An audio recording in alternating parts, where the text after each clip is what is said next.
Hey everybody, hello and good evening. Greetings from Hammond, Indiana.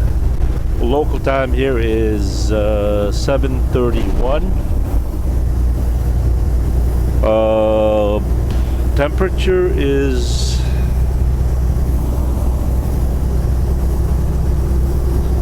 82 degrees. Alright, we are 268 miles to Shawano, Wisconsin. Once again, today it is Saturday, September 1st, 2018. Unfortunately, I only have 2 hours and 47 minutes remaining to drive. Then I am forced to take a 10-hour break. I would imagine that would only allow me to go to possibly Milwaukee, Wisconsin. Maybe as far as Belgium, but that's really pushing it. Sincere apology for no videos today. I did try to do a live video, and for most of you out there have seen the horrible result of that video. It was just so Sprint just can't cut it.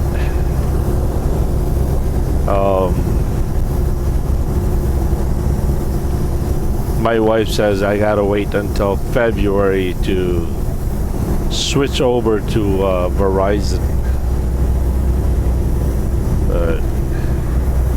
We tried and died.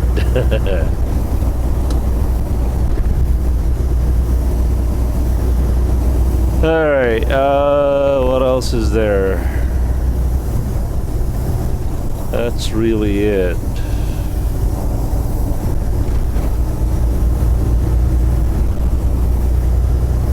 You know what? It's such a beautiful day out here, beautiful evening.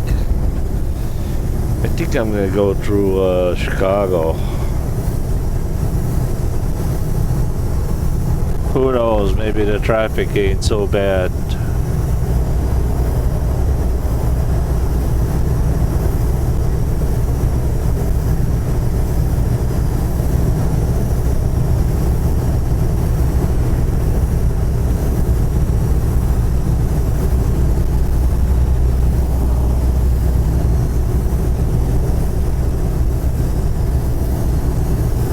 Well, Google said it's safe to go through. No, Google actually has us going on 294. Let's do that.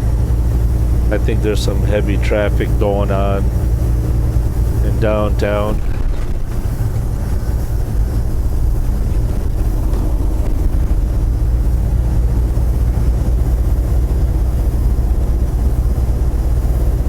It's showing 8 minutes slower going through downtown.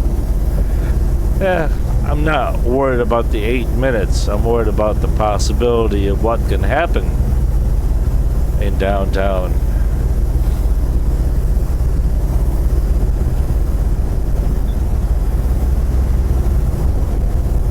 I think there are bigger chances of being stuck in downtown than being in on 294, so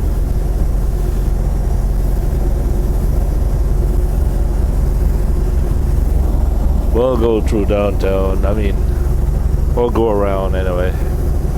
Alright, some of you have been asking, where's Larry? Uncle Larry is in Minneapolis.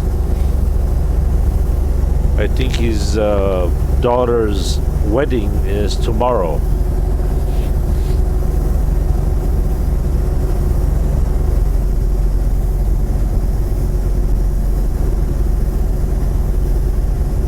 So far, Baby Blue's doing good today. There's a engine check light that came on, but nothing as bad as it was yesterday.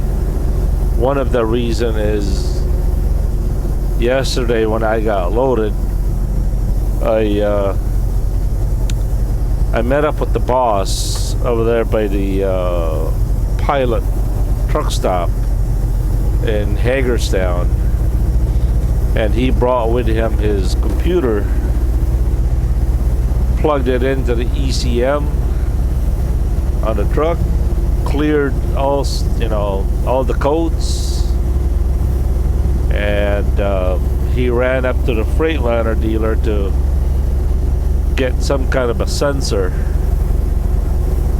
And the plan was I was gonna install it this morning, which I tried, and my first attempt was unsuccessful because I didn't have the torque wrench that I needed. Torx wrench that I needed to take the panels off. And so I skipped it, and then I realized that I do have that tool.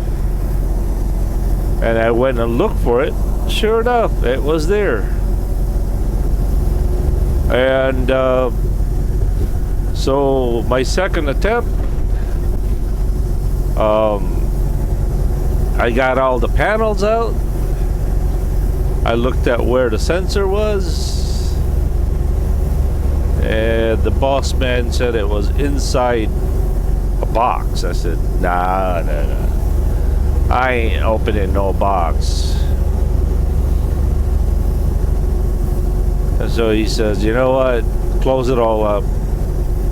If you could make it to Sheboygan, we're gonna have them install it, since we're gonna go there for first thing Tuesday morning anyway, to have the air leak repair. And so far, Baby Blue's been running really well. There is, however, one engine check light, but that's normal. Normal for Baby Blue anyway, right? Alright, on your left, on my left, is the quarry. And on my right, there's another quarry. I think it's one of the deepest quarries here in Illinois that I know of.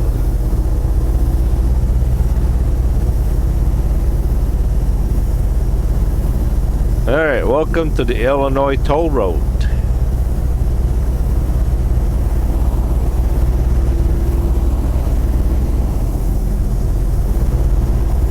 Hey JB, where's Uncle Larry?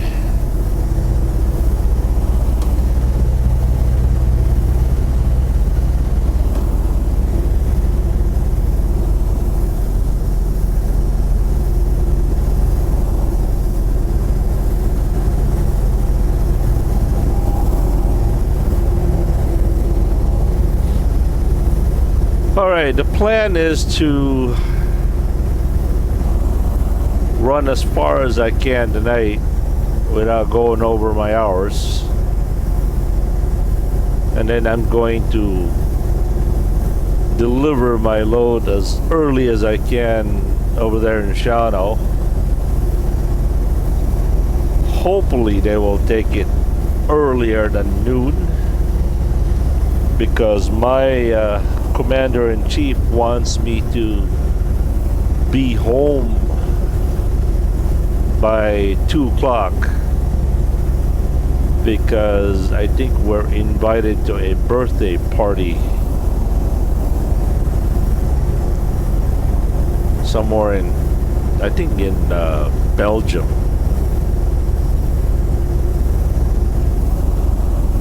Wisconsin. So I'm hoping I can get home as early as possible. As you know, the earlier I can get home, the sooner I can start my 34-hour reset. Now, for those of you who don't know what a 34-hour reset is, well, in short, we truck drivers are given 70 hours a week to work with, and the more we drive, the more we use it. the less hours we have at the end of the week. One thing to remember is that every time we drive 11 hours, all right, just to make it a little bit kind of simple, we are allowed to work for 14 hours, and we have to drive 14 hours in a 14-hour period.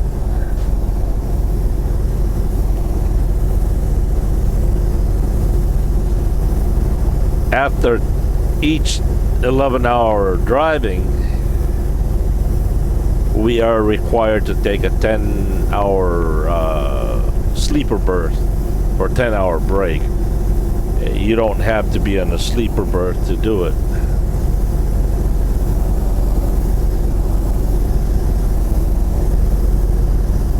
So after 10-hour break, then you can drive for another 11 hours in a 14-hour period.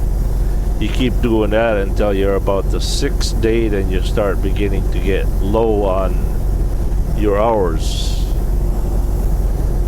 Now, each time you do some work like fuel, loading, unloading, scale, DOT check, pre-trip,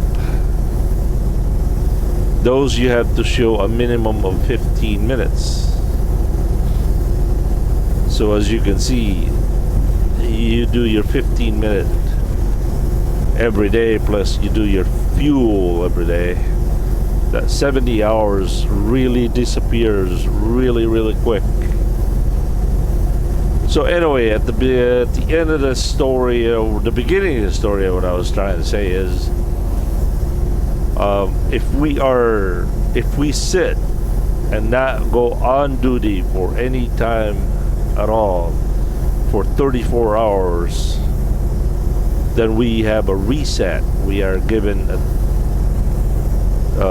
full, fresh 70 hours to work with.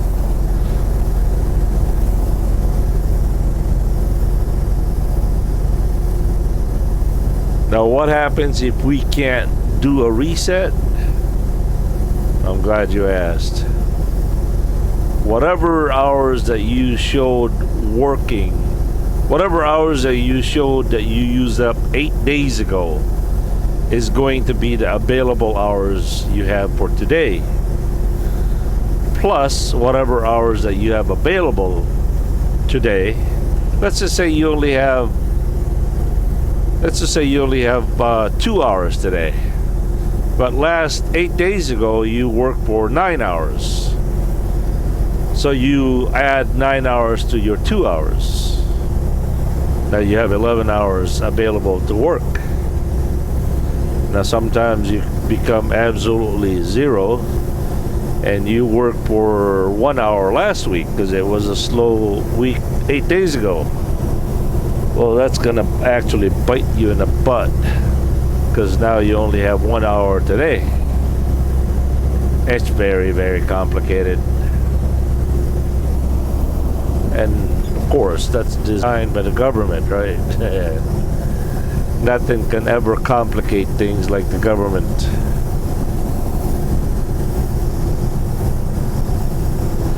So in the simplest term, the sooner I get home, the sooner I can park, the sooner I can show log off or time off or off duty, the sooner I can start my 34-hour reset. Now, what do you do when you park your truck at a shop or a terminal? You always want to log out. You want to log out because you don't know if your dispatcher is allowed some other people to use your truck, or a mechanic will take your truck for a road test. There they actually activated your hours. and it can be undone. There's, but you need to get the boss involved, and it's just a pain in the butt. I used to do that over there at well companies. I used to leave my truck there and just go off duty and not log out, and then when I come back to work, then my clock is still running. Like, I know I put myself on off duty. Why am I on duty? Because somebody did not log you out or put their driver code in, or so always try to log out whenever you park your truck, unless of course you know exactly that nobody's gonna drive your truck. Like if I was gonna park at Hardee's or at the gas station, I know my bosses ain't gonna send somebody over there and give Baby Blue a road test.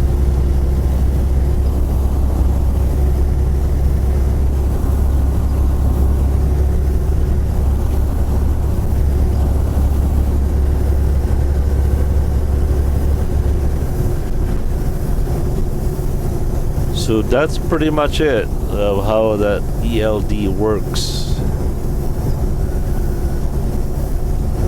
Welcome to Alsip, Illinois. Wow, did you see the lightning? That was pretty cool.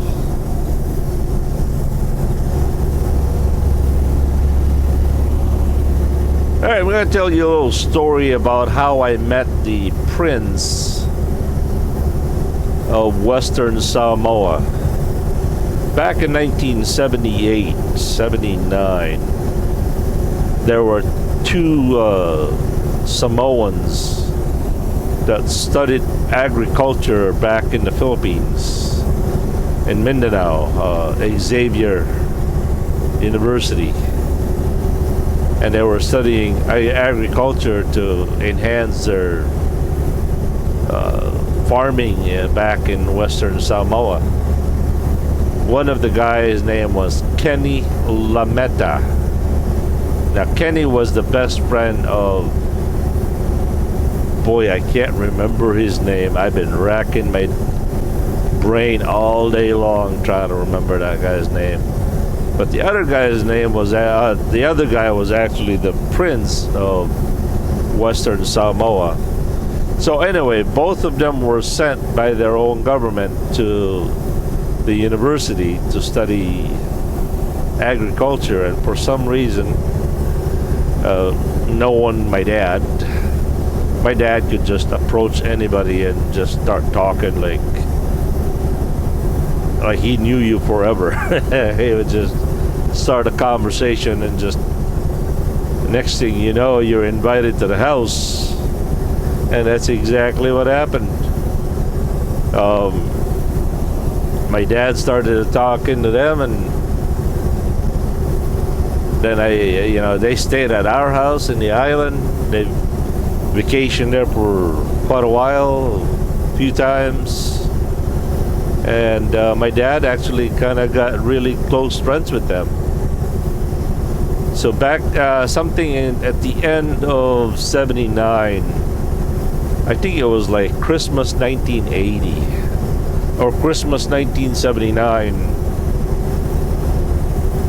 going into 1980. I remember there was a Pan Am strike, and from the Philippines to San Francisco, I think we were diverted to Hawaii because of the strike.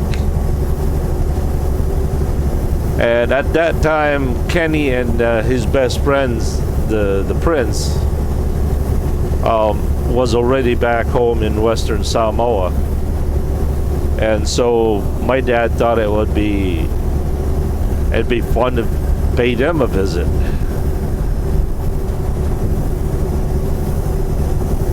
And so he got stuck there in Hawaii for a while. And my stepmom had some relatives in the island, Waianae, I think it is, kind of like maybe the eastern part of Hawaii, I think, Honolulu.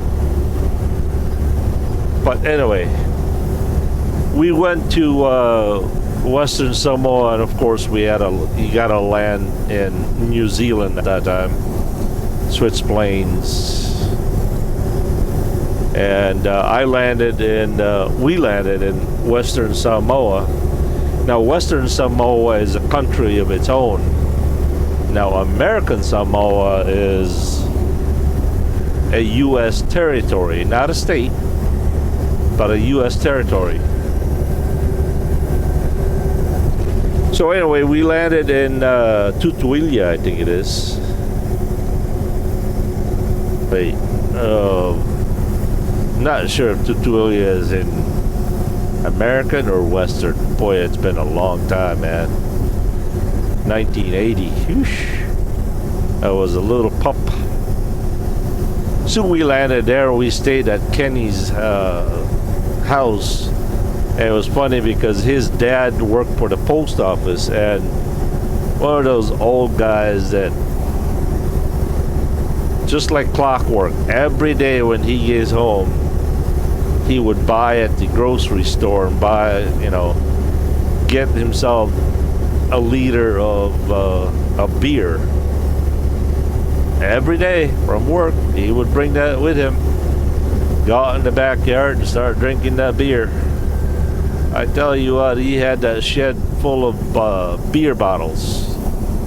That guy was very religious on drinking his beer.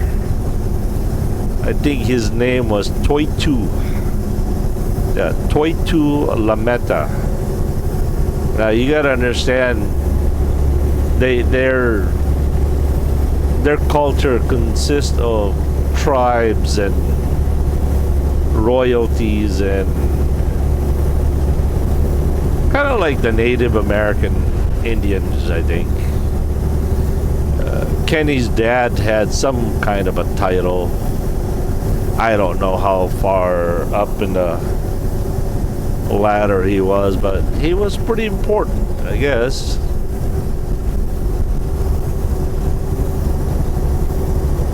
There I experienced their culture. They wear these laba laba. It's kind of like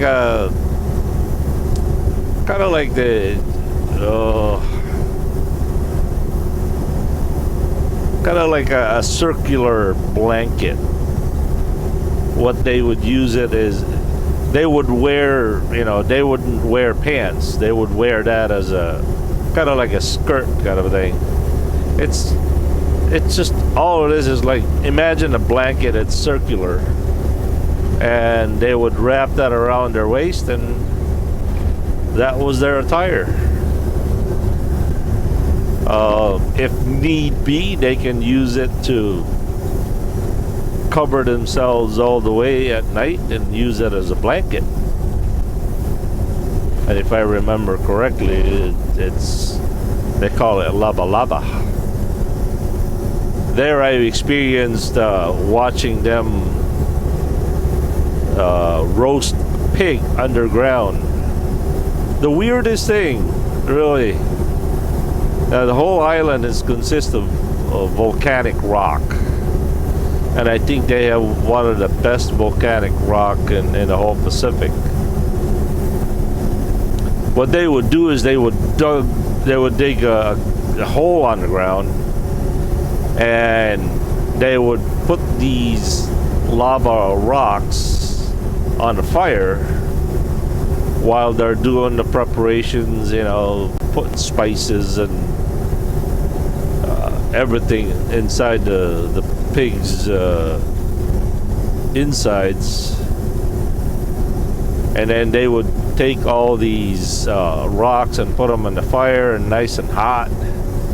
And after that, they would line the hole with these lava rocks, like just like you would on a bathroom. You would line it with tiles. Well, in this case, they lined it with these lava rocks.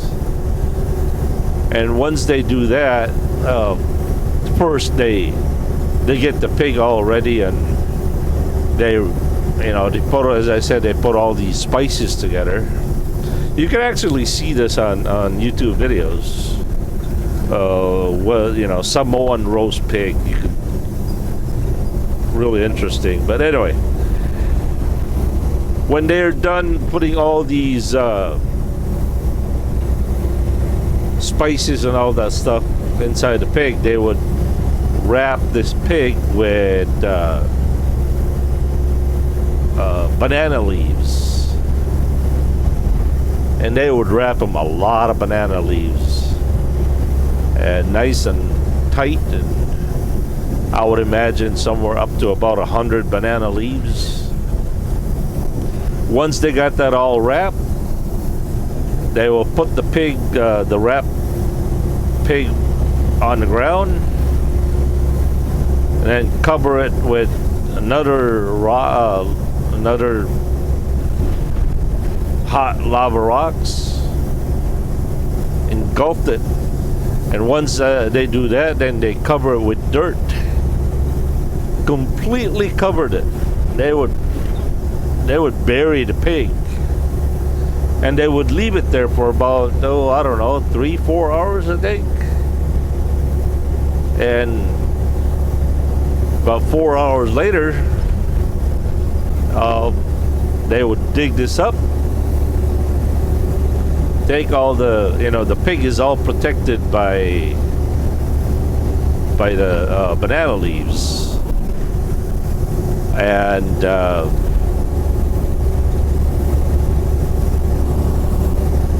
so they would dig it up, get all the dirt out, clean it all up, and lunch is served. And I tell you what, it is good. Oh man, it is good. I've been wanting to do that just for a long time, but I can't imagine my wife would let me dig a hole at the backyard. Yeah, I could just see her expression on her face. Yeah, if I dig a hole, she'll probably put me in it. Yeah, she loves her backyard, I tell you that. But yeah, they also love their taro roots.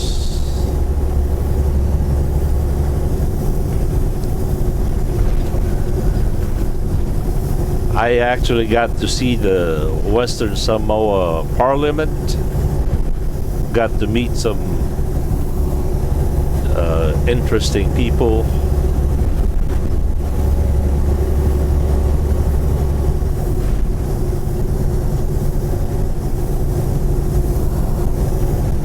We must have stayed there for a couple of months.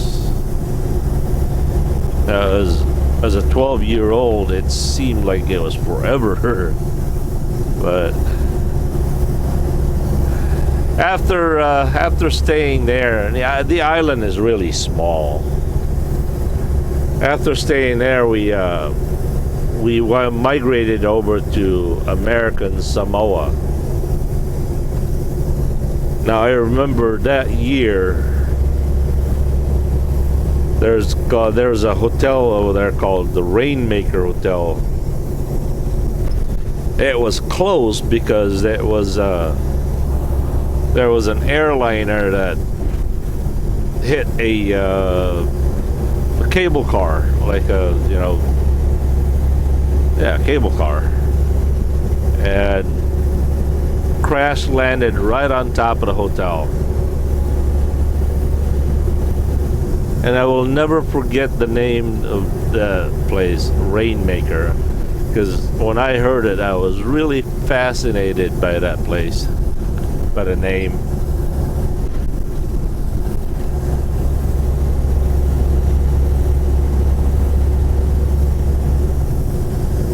And then from there, we flew back to Hawaii. And then we flew to, I think we landed in, you know what, I can't remember where we landed. I can't remember where we landed in the United States. Next thing I know, we were in Sheboygan. My dad shows us where all the places that they used to live. The Volrath company that his parents used to own.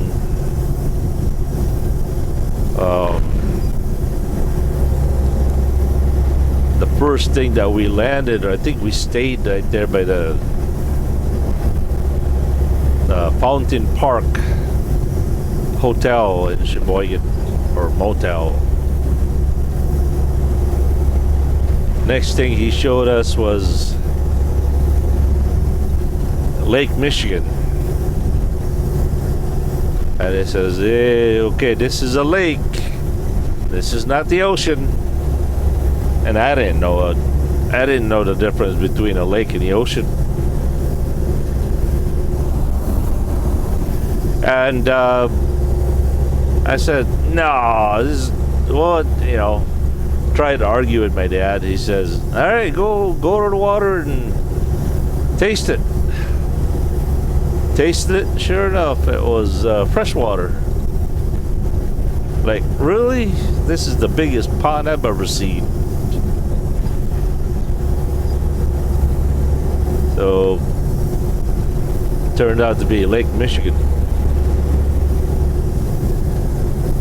And I think we arrived somewhere in early 1980. And we lived in Sheboygan there for a long, for about 3.5 years, I think. Studied 7th grade, 8th grade, and then half of freshman, I think it is. And then my dad finally got homesick back to the Philippines. And so we all packed up again and went back home. For those of you who may not know, my dad was born and raised in Sheboygan, Wisconsin, and the family of the Volrath family.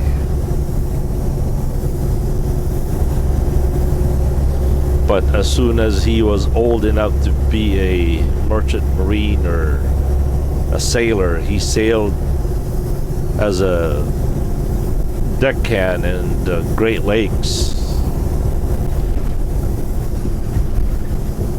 And after that, well, I think by the time he got to like 21, then he applied for his seamanship for overseas. And he sailed around the world for a number of years.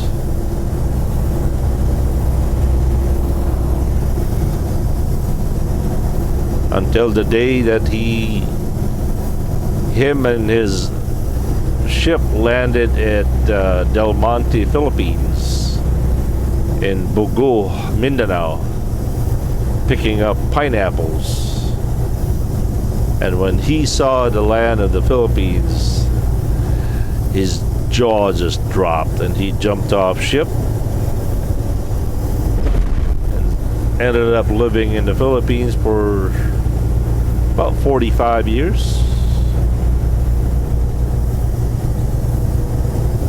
I think at that time my dad was the most famous American in the whole Mindanao. Everybody knew my dad.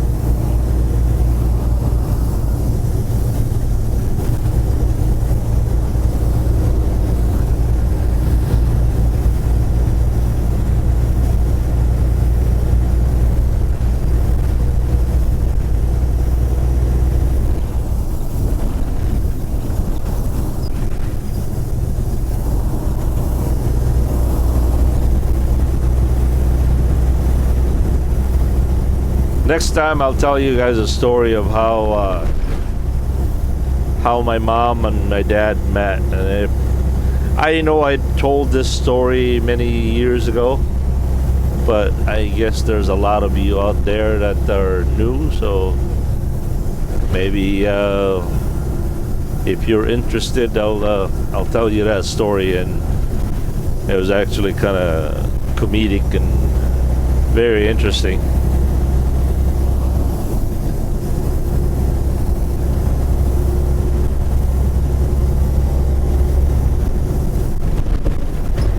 My mom was my dad's knight and shining lady.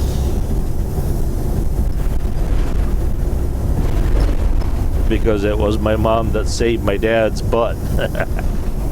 It was supposed to be the other way around, but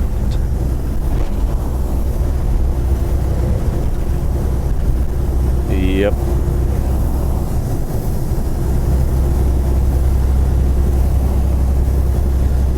All right, we've got 2 hours and 12 minutes remaining to drive.